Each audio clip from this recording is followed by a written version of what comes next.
go over this. So I said as we learn more and more reactions, the synthesis problems that you're going to get practice on and have to do on exams are going to get a little bit longer, right? So we're starting with 2 steps, 3-step synthesis. Probably won't go much past 4 or 5 steps, right? But you still need to be able to string these reactions together in a reasonable way.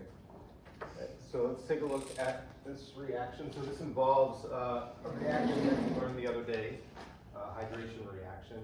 And one thing that you can do here is, well, a couple things you can do with this synthesis. You can find all of the carbons of the starting material in the product, right? So if we look at the phenyl group and just say 1, 2, 3 carbons outside of the phenyl group, 1, 2, 3 carbons outside of the phenyl group, right? So you can see that whenever we do this synthesis, we need to somehow functionalize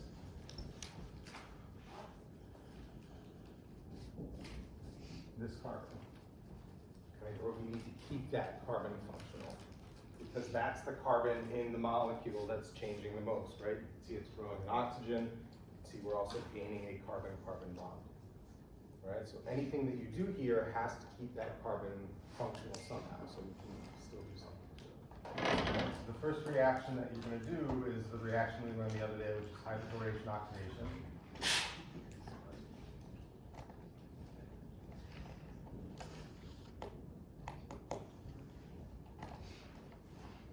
Go over the mechanism of this today, right? But it's a 2-reagent reaction. Okay, so add the first reagents, let them react, and then once that first reaction is done, we're going to throw in the second reagents into the same flask, and that's kind of the workup of the reaction. What this affords us is the anti-Markovnikov hydration product. Right, so it specifically puts the hydroxy group on that terminal carbon, on carbon 3, right? Which is what we want to do if we want to keep that functional.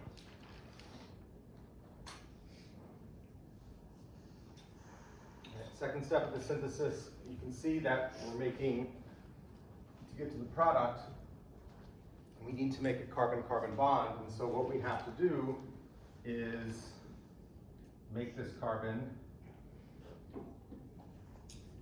electrophilic.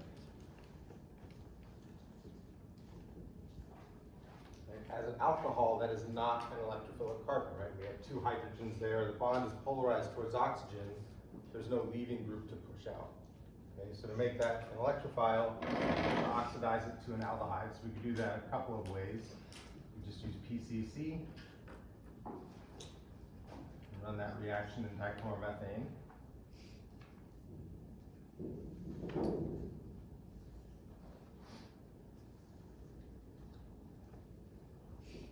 That generates the aldehyde. Alternatively, we could do the Swern oxidation. That will also generate the aldehyde. Okay. Either way, we've just turned this carbon into electrophile.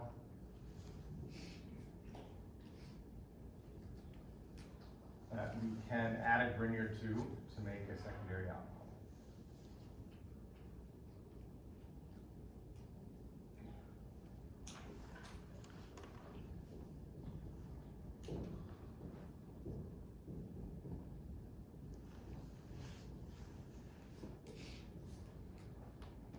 So we have the Grignard, and then we have to work up that reaction with gas and water.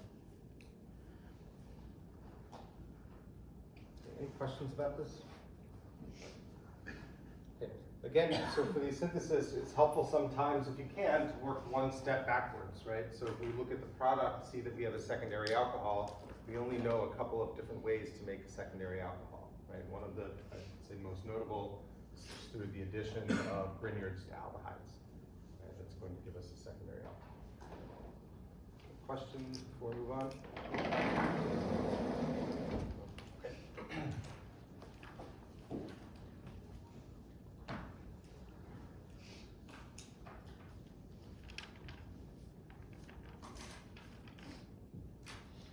All right, so let's talk about the Brown hydroboration-oxidation reaction. It's a really, really powerful reaction because it gives us a hydration product. And specifically it gives us the anti-Markovnikov regioselectivity, which means that the oxygen or the hydroxy group ends up on the less substituted carbon. All right, so if I just draw out a simple scheme for this,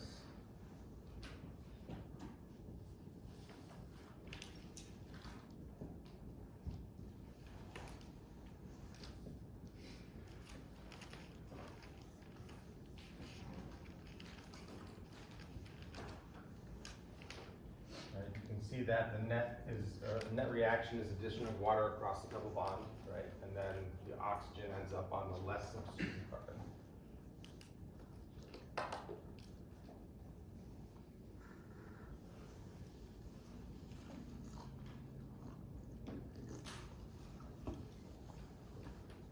Right? And in addition to this is regioselective, not regiospecific. So in addition to this, we'll create the tertiary alcohol as the minor product.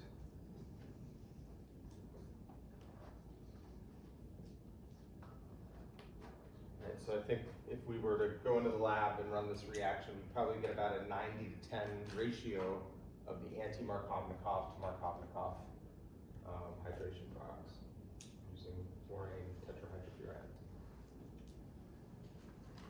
All right, so let's take a look at the mechanism of this reaction. And the mechanism is going to kind of explain why we get the regioselectivity that we do, or why that regioselectivity is preferred.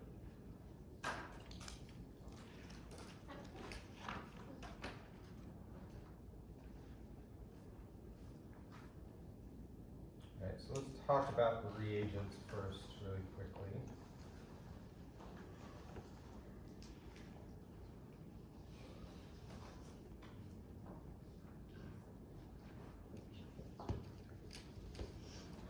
All right, so borane on its own, BH3, is going to exist in a low energy state as the dimer. Okay, so this is going to be the borane dimer.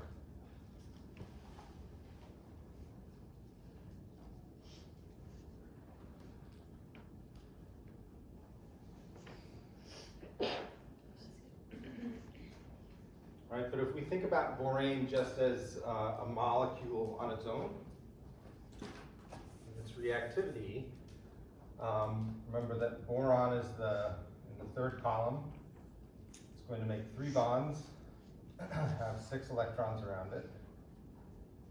And so borane, as a result, is going to be trigonal planar, right? And then it's going to have an empty orbital above and below that plane.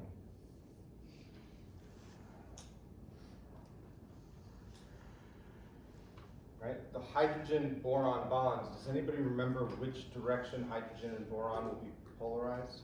Think to, say, borohydride.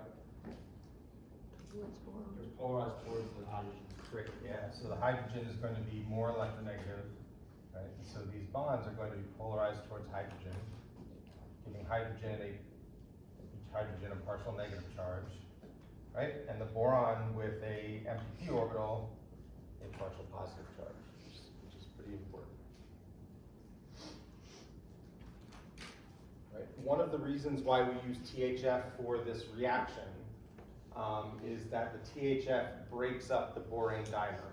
All right, and so when we draw BH3 THF, we draw a little dot in between them to show that they're complex together. Right, so because boron is going to be electrophilic, or we can say it's Lewis acidic,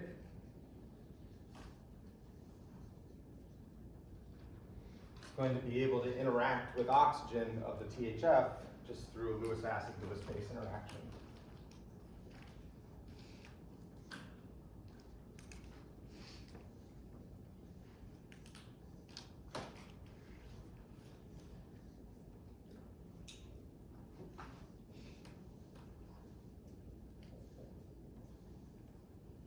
And a lot of the times when we draw this, we don't show a full covalent bond, right? And that's just to kind of insinuate that the THF is not permanently bound to that boron. It can go on to kind of help stabilize it when it's not in its dimer form, right? But it can also easily come off, right? So it's not really stuck to the boron. It's just kind of they are helping to stabilize it a little bit. Right? And also when we buy borane, we usually buy borane naturally by itself as a gas, right? BH3 And so when we buy it, we often buy it as an ethereal solution. So borane and THF, borane and dialkylboranes.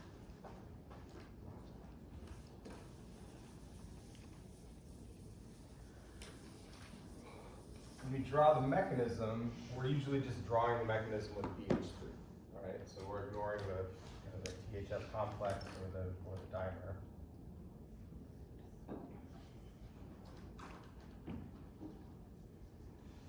Right, and if we think about how these two things are going to react, we learned that boron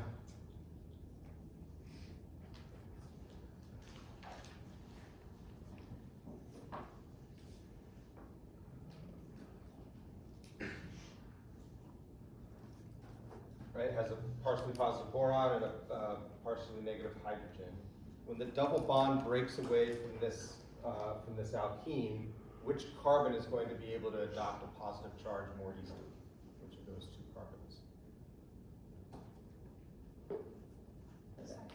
Yeah, the secondary carbon, right? So we can kind of say in this alkene, right, even though it's an alkene, those carbons are sharing electrons equally, right? We can say that the secondary carbon is going to be partially positive, right? And the primary carbon is going to be partially negative, because whenever that double bond reacts, it's going to react in such a way that it breaks the pi electrons away from the secondary carbon, right? And keeps those pi electrons at the primary carbon. Okay, and we can draw that because the secondary cation is going to be more stable than the primary cation. Right, so seeing this, seeing how the secondary carbon has a partial positive charge, right, and the hydrogen of borane has a partial negative charge, hopefully we can understand how these two things are going to meet up with each other.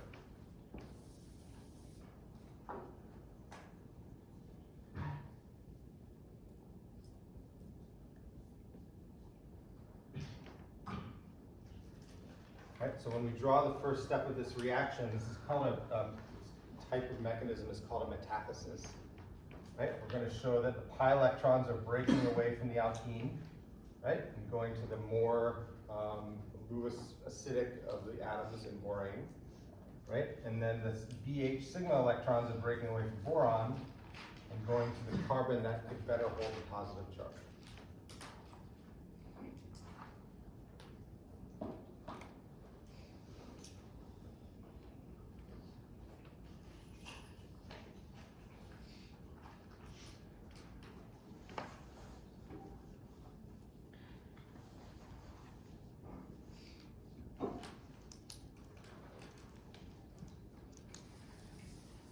Right, so that's concerted electron movement. We're not creating any carbocation intermediates or anything like that. Right, you can see that the boron ends up on the primary carbon, hydrogen ends up on the secondary carbon. Questions about this? So everybody can rationalize why this occurs the way that it does? Yeah.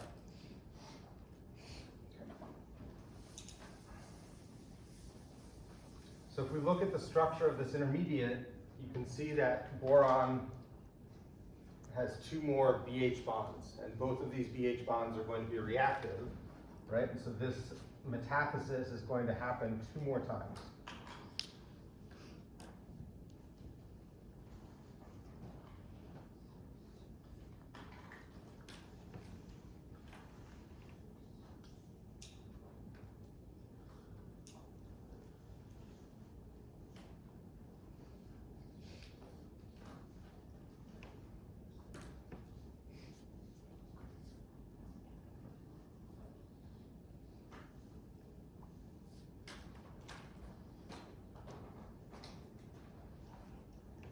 Right, so all we're doing is just adding two more alkenes, right? One to metathesize this BH bond, the other to metathesize that BH bond. Right? And then once we make that trialkylborane, we're done, right? The BH3 step is over and we have to move on to the second step.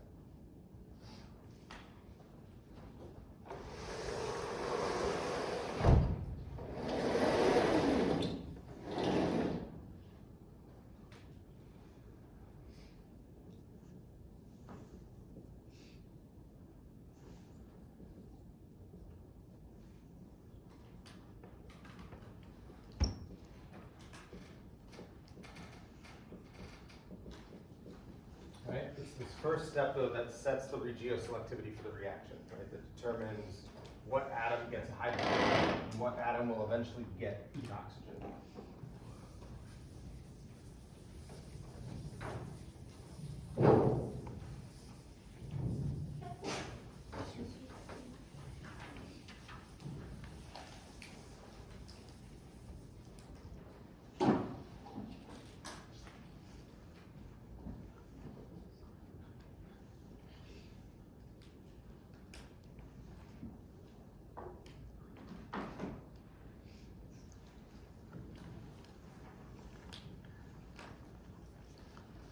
Okay, so I'm going to represent the molecule like this, just representing the other two butyl groups as R groups in this case, so it's a little easier to draw.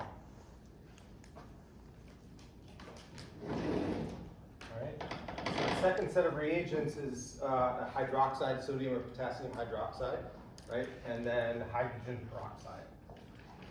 So if we take sodium hydroxide,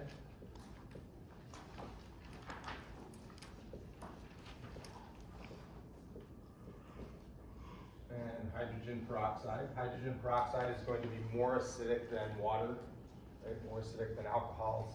And so the hydroxide will be able to deprotonate the peroxide and create this sodium peroxidate.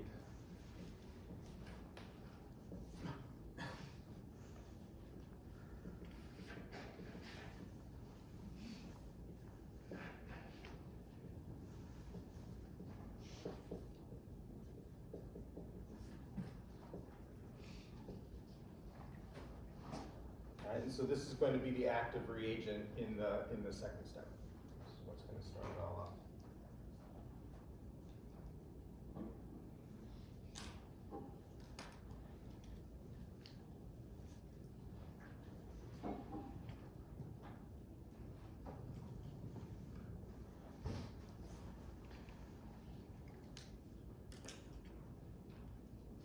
All right, so we have this nucleophilic oxygen, or this basic oxygen, right? The boron is still going to be slightly Lewis acidic. There's an empty p orbital there, so that oxygen will be able to add to the boron.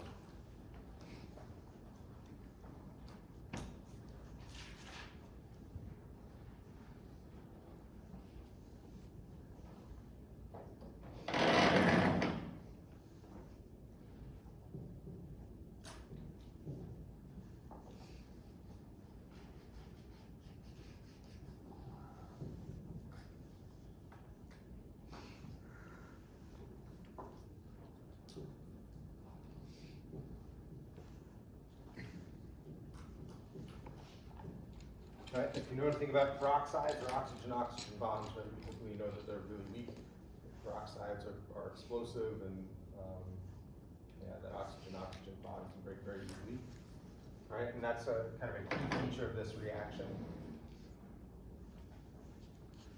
All right, so once we add that peroxide in there, or the peroxidate in there, we're going to get a migration, 1 to alkyl shifts.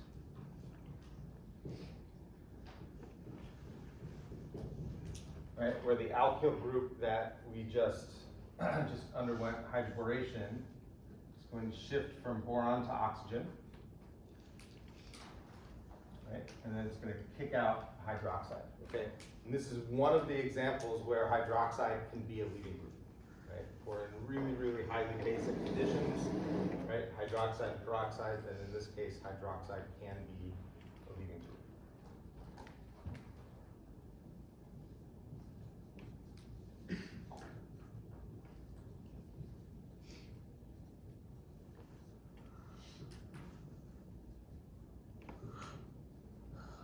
Remember, this is rare for hydroxide OH minus to be a leading. You usually have to activate it somehow.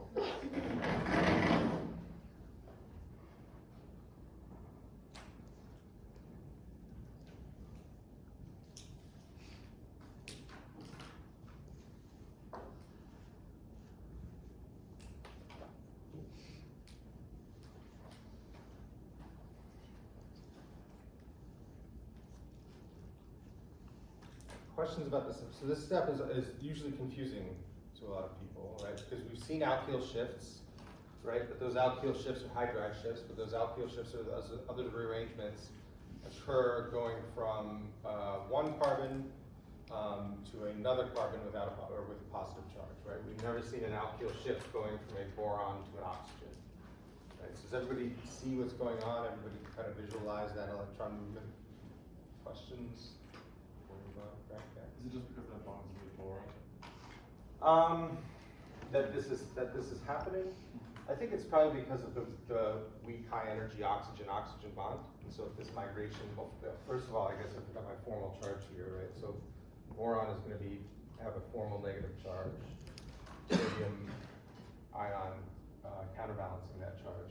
If we do a shift, right, those electrons that are going to boron go with carbon, right? So we're going to lose that formal negative charge, right? And then if we do a shift, making a new bond to oxygen, we're going to break that oxygen-oxygen bond, right? So that's a high energy bond that we're getting rid of, basically. So. Other questions?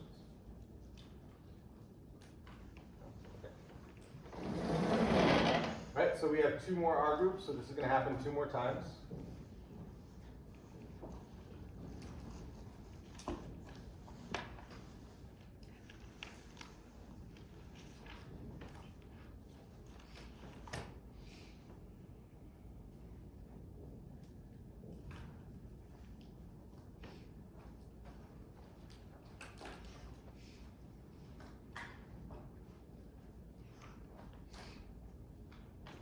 And then hydroxide is going to be able to start replacing these alcohols or alkoxides just through substitution.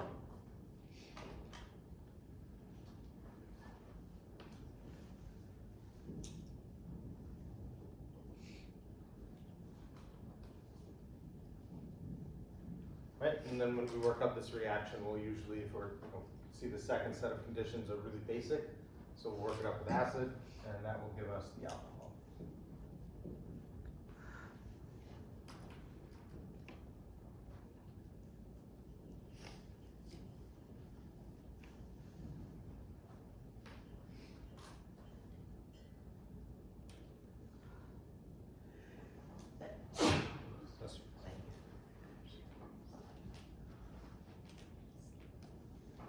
Questions about this?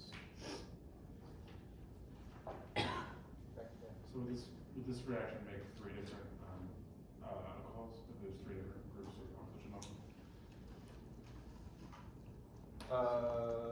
Like borons connected to 3 different oxygens, so that. Oh, you get 3, yeah, so from this, we would get 3 alcohol groups, yeah, 3 separate alcohol molecules. Yeah, so the point is, right, that I guess the way that you want to think about it is each alkene or the borane can deliver 3 hydrogens or a hydrogen to 3 different alkenes. Yeah. Sure. Why don't we include that acid part of that and we like write it originally? Why is there like 3 steps? It's a good question. My guess is because there are 2 steps already, and 3 steps would just. That's fair. Yeah. You know, for things like Grignards, I guess it's really easy to see why you would need a hydrogen. And in this, you still have. I guess the workup isn't 100% essential, right? Because you have acidic groups in that second step. But technically, when you do this, when you work it up, you would do an HCl wash or an HCl plus or something like that. Yeah, you just don't see that. Other questions? Okay, so I would say, I mean, it's good to know the mechanism, right, and how it forms. I would say the most important part of the mechanism and why we're getting into this chapter is understanding the addition step, right? Why that addition step gives us the regioselectivity we get, right? And it basically distills down to the fact that you have the negative parts of the borane are interacting with the positive parts of the alkene, and vice versa.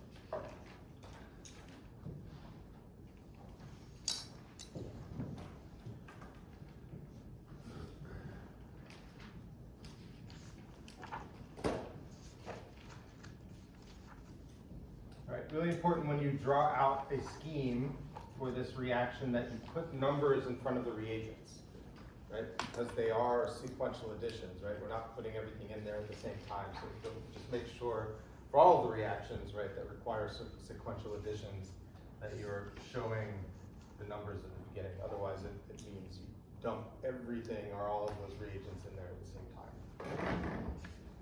Okay, so when we do this reaction, as I said, it's regioselective, so it's going to give us a mixture of isomers, right? It's going to be the major isomer, so about 90% of the isomers will be primary alcohol, and about 10% of the product is going to be secondary alcohol. Right? There's been a lot of work done on trying to improve this reaction, right? So 90-10 is great, but you still have 10% of an impurity that you might need to get rid of, right? So anything that you can do to increase that ratio and make this reaction more regioselective would be good. So one of the reagents that we can use instead of BH3 is a molecule called 9-BDN.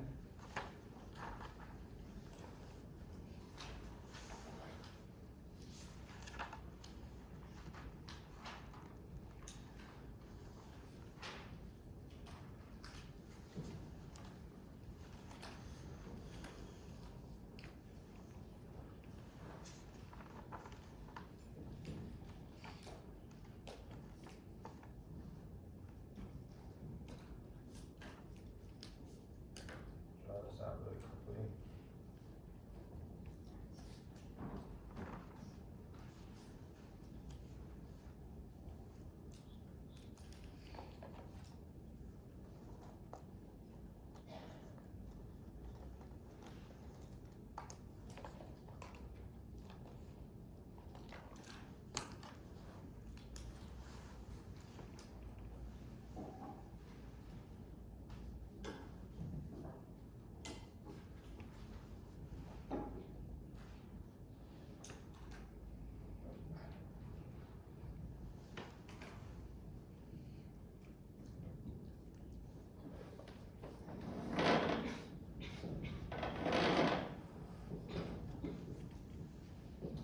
So this is the structure of 9-BDN. You could draw it as a planar structure. You can kind of put some 3D information in there. Both are the same. Sometimes you'll hear this referred to as banana borane.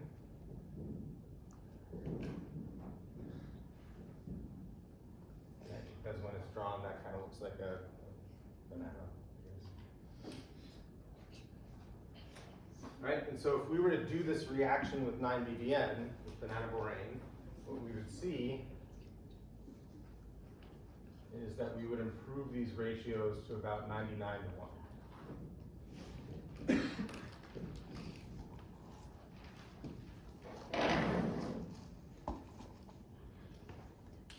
Right, so why would that be? What advantage does 9-BDN give us in this reaction?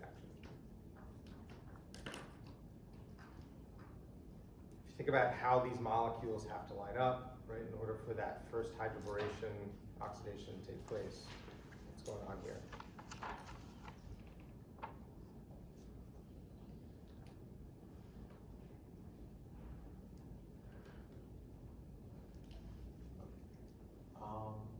It removes any kind of electron clouds from the oxygens that might form onto it.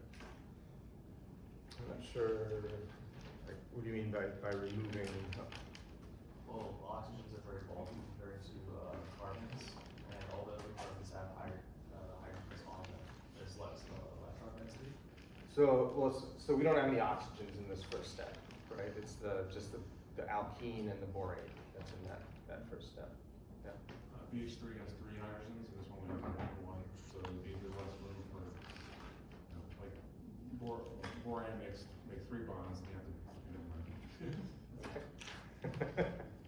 Yeah, I think you're on the right track. Well, so if we think about how these molecules have to line up, right? So in order to make the Markovnikov product,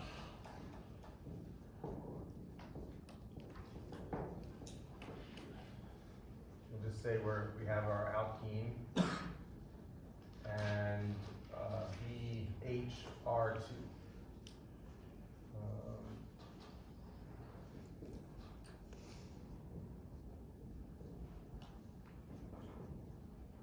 right? So to make the Markovnikov product, the boron has to end up on the secondary carbon, right? So these molecules approach each other, they have to approach each other like this, with the R groups kind of pointed towards the rest of the alkene molecule.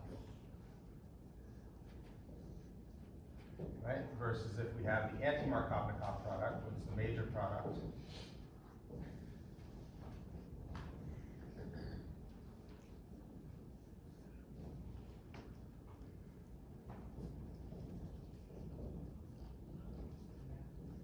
Right? Same mechanism, but that borane has to be oriented in the opposite direction. Right? So why would something with, you know, boron with 2 carbon groups and a hydrogen give us more selectivity than boron with 3 hydrogens?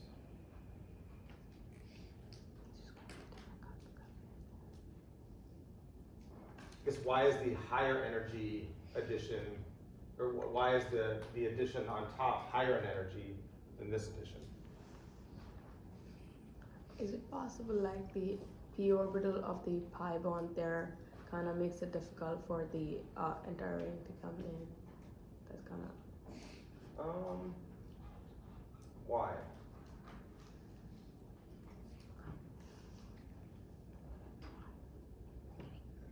Sure.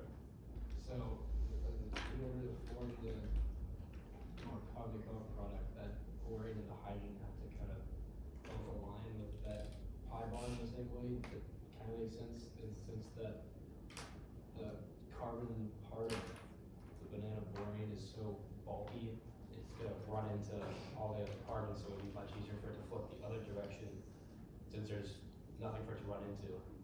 Good. Right, so just think about it sterically. Okay, it's just a lot easier if you have a big bulky banana group, right, or other R groups.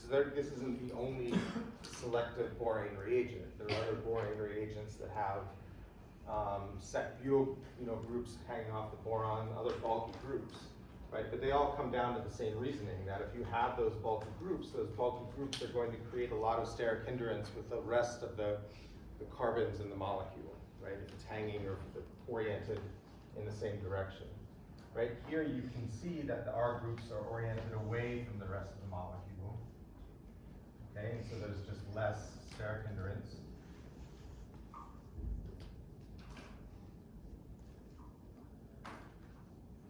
Right, and so that's going to be the preferred transition state or preferred orientation whenever those 2 molecules meet up.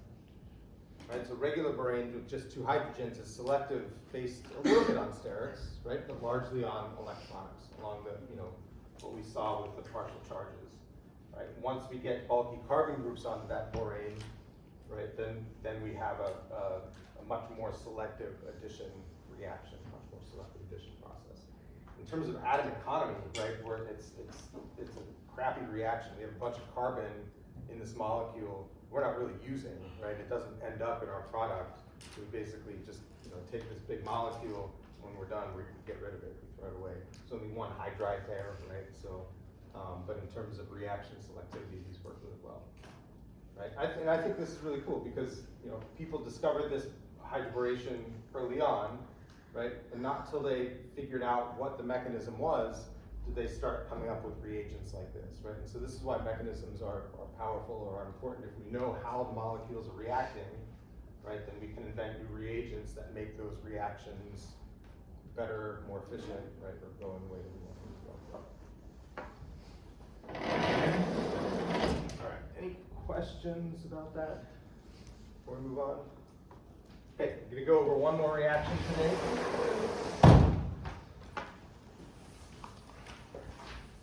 Really quick mechanism. And that's going to be epoxidation.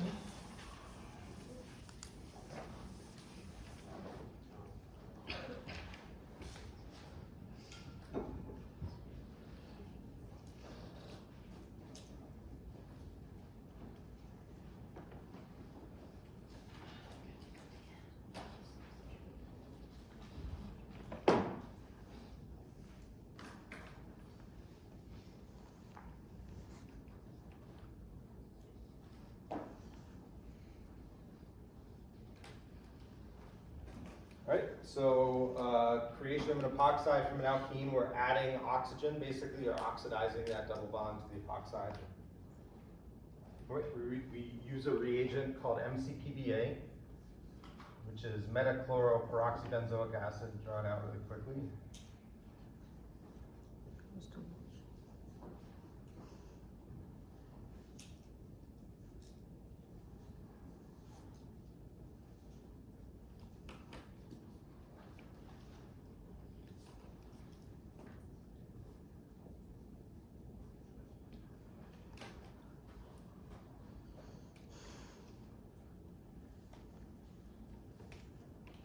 Right, now I'm going to redraw this. The mechanism's one step, so it's pretty easy to draw.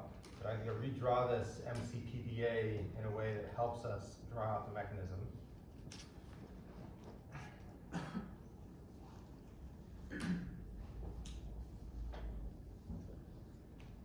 Right, I'm going to just represent it like that with the chlorophenyl group as being abbreviated with AR, just representing it as an aryl group.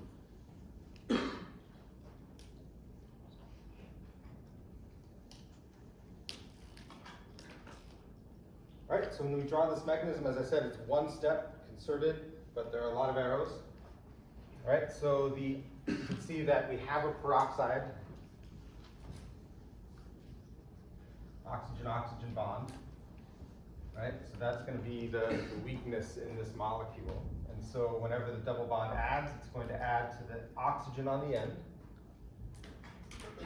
Right, and then this molecule is going to kind of rearrange, so atoms are going to end up in different places, right? So we're going to break the oxygen-oxygen pi, or sigma bond, create a new carbon-oxygen pi bond. Right, and then the old carbonyl pi bond is going to reach out, grab a hydrogen, and then the oxygen-hydrogen sigma bond, right? Those electrons are going to go back to carbon. Right? So as I said, one step, but a lot of arrows in this one step. So all of those electrons are kind of moving at the same time, right? So to show you where everything ends up, let me draw the byproduct down here.